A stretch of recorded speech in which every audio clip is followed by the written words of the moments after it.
तो हमने इस गुरुबाणी का श्रवण किया, जिसका उपदेश क्या है कि जो उस हरि के नाम के साथ जुड़ा हुआ है, उस प्रभु के सिमरन के साथ जुड़ा हुआ है, उसके जीवन में कोई भी बाधा आए वो दूर हो जाती है।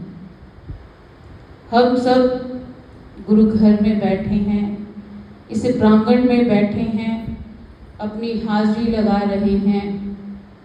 हमारे मन में कुछ ना कुछ अवश्य चल रहा होता है। ये बात भली भांति या तो हम जानते हैं या वो परमात्मा, कि इस समय हमारे भीतर क्या चल रहा है। ये सब जानने वाला वो परमात्मा है, क्योंकि घट घट की जानत, पट पट की पहचानत, भले बुरे की पीड़ पहचानत, कि वो घट घट में बसने वाला साईं सबके मनों की जानता है। सबके मन में क्या चल रहा है, किसी के भीतर क्या चल रहा है, वो सब जानता है।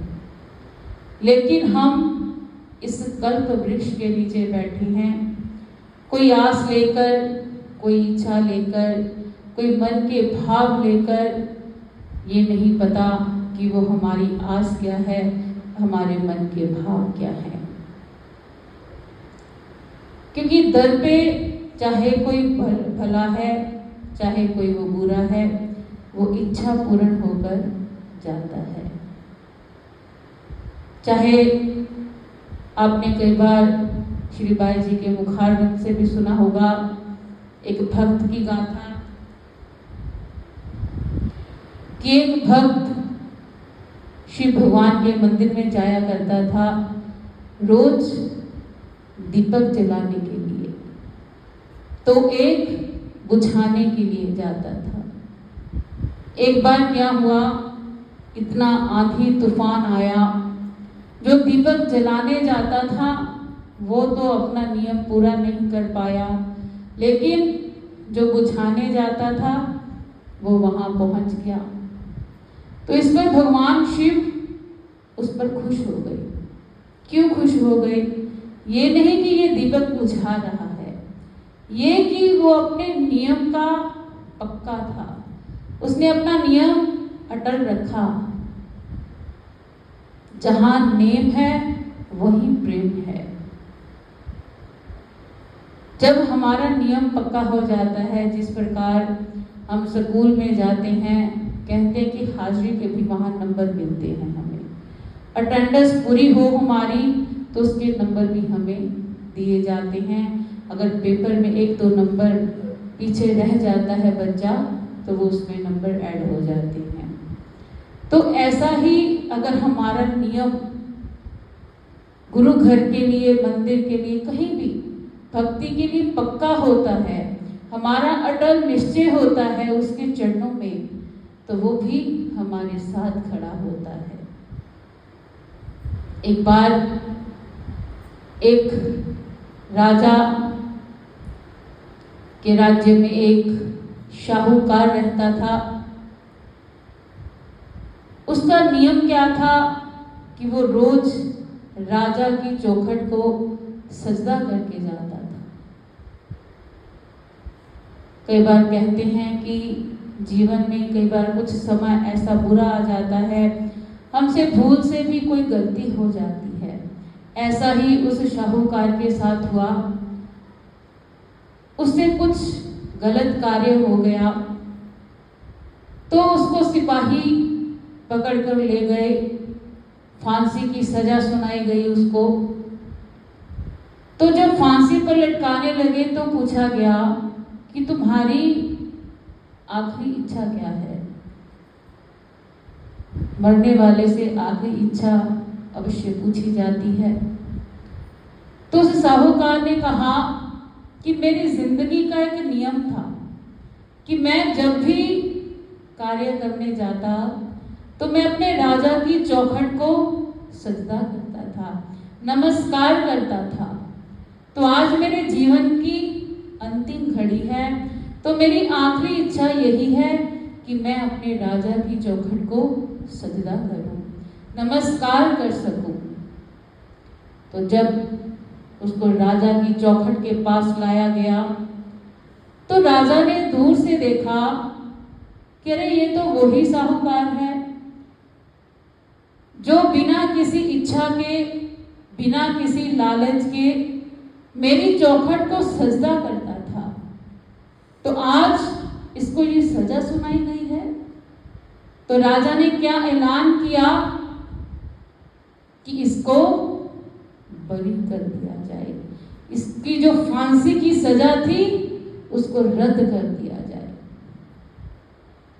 ये जो कहानियां, दृष्टांत होते हैं, ये हम लोगों को समझाने के लिए होते हैं कि कहाँ एक राजा ने उसकी गलती पर जिसको फांसी की सजा सुनाई गई वो रद्द कर दी, कारण कि वो किसी लालच के बिना, किसी इच्छा के बिना राजा की चौखट को केवल सजदा करता था। तो हम जो इतने पीर, इतने मुर्शिद जो बैठे हैं, उनकी दर पर सजदा करेंगे, उनकी चौखट पर सजदा करेंगे, एक जीवन का नियम बना लेंगे, क्या पता वो कहाँ से हमें बरी कर दे, कितने जन्मों से हमें बरी कर दे, ये हमें नहीं पता। क्योंकि उसमें इतनी ताकत है कि वो लेख में लेख मार सकता है, वो हमारे लेखों को खत्म भी कर सकता है। लेकिन इतनी पावर हमारे अंदर होनी चाहिए, हमारे विश्वास में इतना बल होना चाहिए। अभी हम भजनों में भी गुरु की महिमा के बारे में सुन रहे थे, क्योंकि गुरु में इतनी ताकत है जो हमारे कर्मों को खत्म कर सकता है, लेखों को मेट सकता है।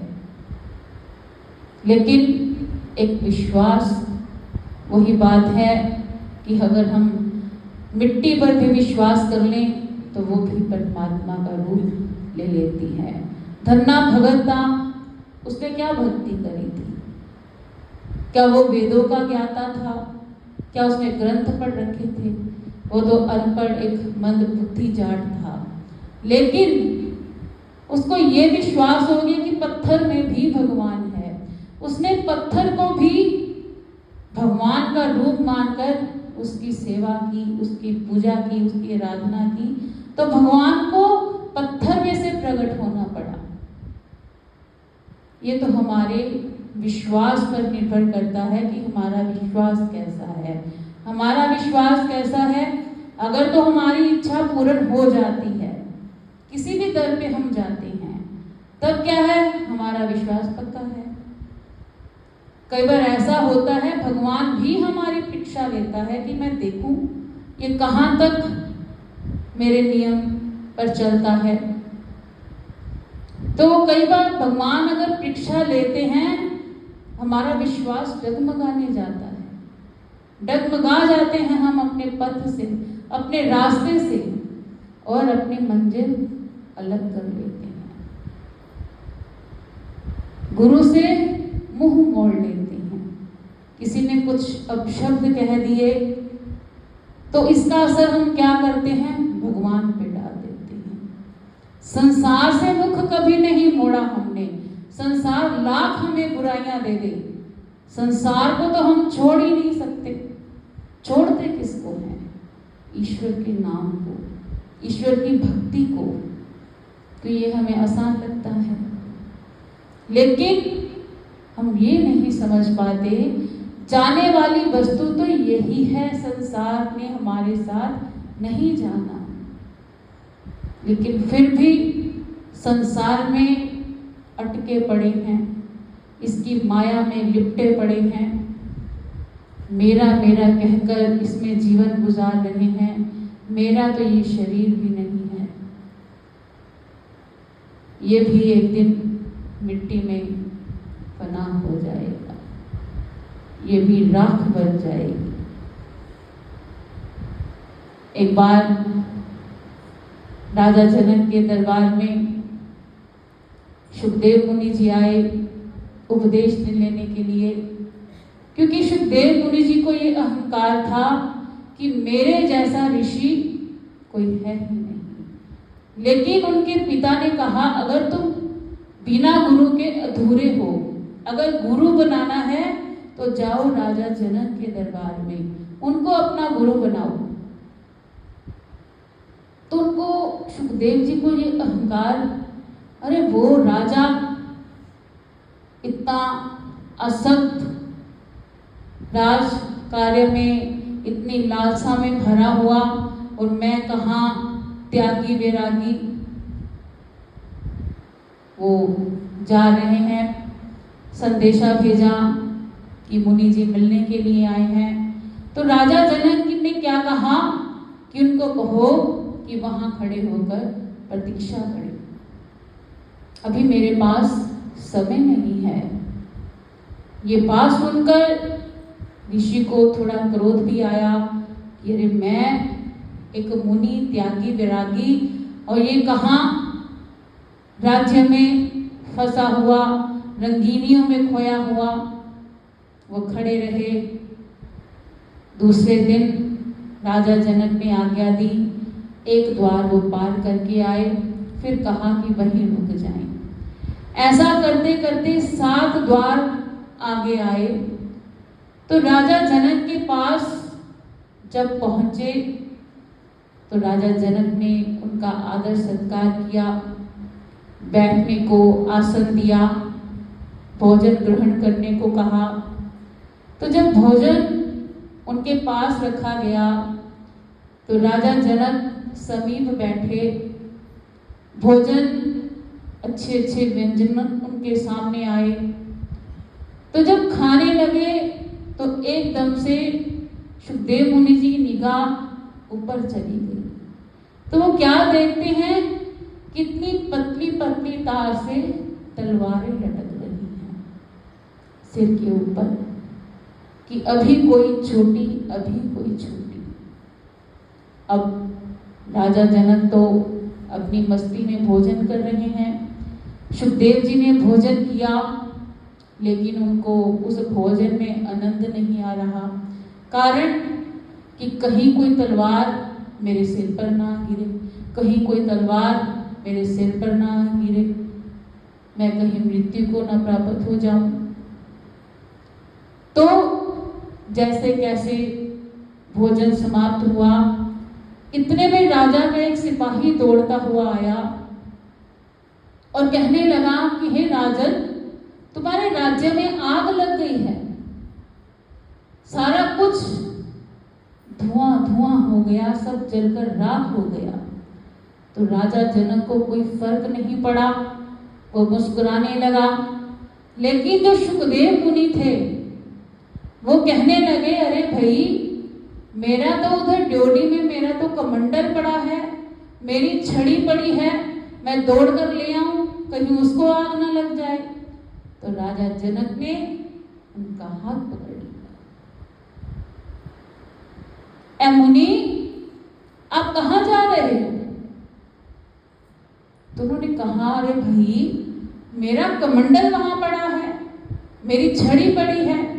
तो राजा जनक ने कहा कि मेरा राज्य जल गया, राख हो गया, मुझे इसकी फिक्र नहीं। आप भोजन कर रहे थे, आपने मन में क्या था, कहाँ मैं त्यागी वैरागी और कहाँ वो राजा रंगीनियों में मस्त रहने वाला। आपने देखा कि जब आप भोजन कर रहे थे, क्या आपको भोजन में स्वाद आया? वो कहने लगे, नहीं, मुझे स्वाद नहीं आया।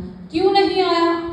अरे सिर पर जिसके तलवार लटक रही हो, उसको क्या खाने में स्वाद आएगा? उसको क्या भोजन अच्छा लगेगा? तो राजा जनक ने क्या कहा, बस मैं अपने सिर पर हर समय मौत देखता हूँ कि मुझे अभी श्वास आ रहा है, अगला आना है या नहीं, इसका मुझे ज्ञान नहीं। इसलिए मैं जो घड़ियां हैं उसको आनंद से व्यतीत करता हूँ। मैं मौत को हर समय याद रखता हूँ। और आप कहते हो कि मैं त्यागी वैरागी। आपकी आसक्ति तो अभी तक कमंडल में फंसी हुई है और मेरा राजकाट राख हो गया। तो सुखदेव मुनि की आंखें खुल गईं, नतमस्तक हो गए, राजा जनक को अपना गुरु माना और फिर निकल गए जंगलों की तरफ तप करने के लिए कि मैंने तो अभी तप किया ही नहीं। आप जानते हो कि राजा जनक को वैदेही के नाम से भी जाना जाता है। वैदेही का मतलब क्या है? अपनी देह से भी वैराग्य। उनको अपनी देह से, अपनी शरीर पर से भी मोह नहीं था। हम इस संसार में भले ही संसार से मोह हो या ना हो, परिवार से मोह हो या ना हो, लेकिन हमें हमारे शरीर से मोह अवश्य होता है। कहीं इसको कुछ हो ना जाए, ये कहीं से खराब ना हो जाए, इसको ही सारा दिन संभालते रहते हैं, इसको ही सजाते संवारते रहते हैं। अगर इन बातों से थोड़ा ऊपर उठ जाएं, जिस प्रकार राजा जनक ने कहा कि मैं हर समय मौत को अपने सिर पर रखता हूं, जानते तो हम सब भी हैं इस बात को कि मौत अटल है, ये सच्चाई है जिससे हम जुठला नहीं सकते, जिसको हम बेमुख नहीं हो सकते, लेकिन फिर भी इसको भूलकर हम कुकर्म कर बैठते हैं और संसार में फंसते चले जा रहे हैं। तो हमने ये बात हर समय याद रखनी है। ये जो श्वासों की हमें अनमोल पूंजी उस परमात्मा द्वारा बख्शी गई है, ये मानुष देही हमें बख्शी गई है, इस तन को हमने यूं ही जाया नहीं करना, क्योंकि इस तन को पाने के लिए, मानुष देही पाने के लिए देवता लोग भी तरसते हैं जो स्वर्ग में बैठे हैं। क्यों? कारण क्योंकि वो अपने कर्म जो उन्होंने किए हुए हैं उनका फल तो भोग रहे हैं, लेकिन आगे के लिए वो कुछ कर नहीं पा रहे। तो एक इंसान को ही इतनी बख्शिश हुई है परमात्मा की तरफ से कि वो अपना कल का किया हुआ आज खा रहा है, लेकिन आगे को सुधारने के लिए वो आज कर्म कर सकता है। ये हमारे हाथ में है कि हमारा जो आने वाला कल है वो कैसा होगा, क्योंकि परमात्मा ने बुद्धि बख्शी है। पशु भी सब कुछ करता है, बच्चे भी पैदा करता है, उसके अंदर भी मोह होता है। जब तक गाय के पास उसके बच्चे को ना लेके जाए तो दूध नहीं देती। तो मोह तो एक जानवर भी करता है अपने परिवार के साथ। उनमें तो हम में फर्क क्या है? बस इतना ही कि उसके पास बुद्धि नहीं, हमारे पास परमात्मा ने बुद्धि दी है, ये सोचने की ताकत दी है कि हमारे लिए अच्छा क्या है, बुरा क्या है। तो हमने संसार में रहना है, संसार में रहो, रहना बुरा नहीं, लेकिन इसकी जो आसक्ति है, इसकी जो लोलुपता है वो बुरी है। रहो संसार में, आनंद लो। ये संसार भगवान ने बनाया है हमारे लिए, ये सब वस्तुएं बनाई हैं हमारे लिए, इसका आनंद उठाने के लिए ही परमात्मा ने सब कुछ बनाया है। लेकिन परमात्मा की तरफ से ये संदेश भी है कि इसमें आसक्त मत हो। आसक्ति बुरी है, आसक्ति हमारा पतन कर देती है। तो हमने यही प्रयास करना है कि इस मानुष देही में रहकर ही उस परमात्मा की प्राप्ति हो जाए तो अच्छा है, नहीं तो पता नहीं किन किन योनियों में हमें भटकना पड़ेगा, क्या क्या हमें बनना पड़ेगा। नाली के कीड़ों की हम दशा देखते हैं, गली में जो फिर रहे होते हैं, पर पक्षी वगैरह सब देखते हैं कि उनकी हालत क्या है। हम पंखों के नीचे बैठे हैं, एसी के नीचे बैठे हैं, कूलर के नीचे बैठे हैं, लेकिन एक पशु जानवर हम क्या देखते हैं, धूप में घूम रहे हैं। पक्षियों को पीने के लिए पानी नहीं मिलता, क्या है, उस परमात्मा की बख्शिश ही तो है हमें। हम उसका दिया हुआ जल पी रहे हैं, उसकी हवा में हम सांस ले रहे हैं, ये उसकी कृपा है। अगर उसको हम कुछ देना चाहते हैं तो हमारे में ताकत नहीं, लेकिन इतना अवश्य कर सकते हैं, दिन में कुछ समय निकालकर उसका शुक्राना तो हम कर ही सकते हैं कि मेरे परमात्मा तेरा शुक्र है कि तूने मुझे इस काबिल बनाया कि मैं तेरा सिमरन कर सकूं, तेरा ध्यान कर सकूं, तुझे सजदा कर सकूं। हम सब इस प्रांगण में बैठे हैं, हमारी आत्मा को सुकून मिलता है। अभी बाहर जाएंगे, बाहर की तपश हमें फिर वही तेरा मेरा घर गृहस्थी, वही ताने बाने टेंशन, ये क्या है? ये हमारे ही बनाए हुए हैं। तो क्यों ना इस आनंद को जो अभी हमारे भीतर बना हुआ है, इसको हर समय बनाए रखने के लिए क्या करना पड़ेगा? भजन करना पड़ेगा, उसका सिमरन करना पड़ेगा, उसका ध्यान करना पड़ेगा, ताकि ये आनंद हमारे भीतर से कभी खत्म ना होने पाए। तो आज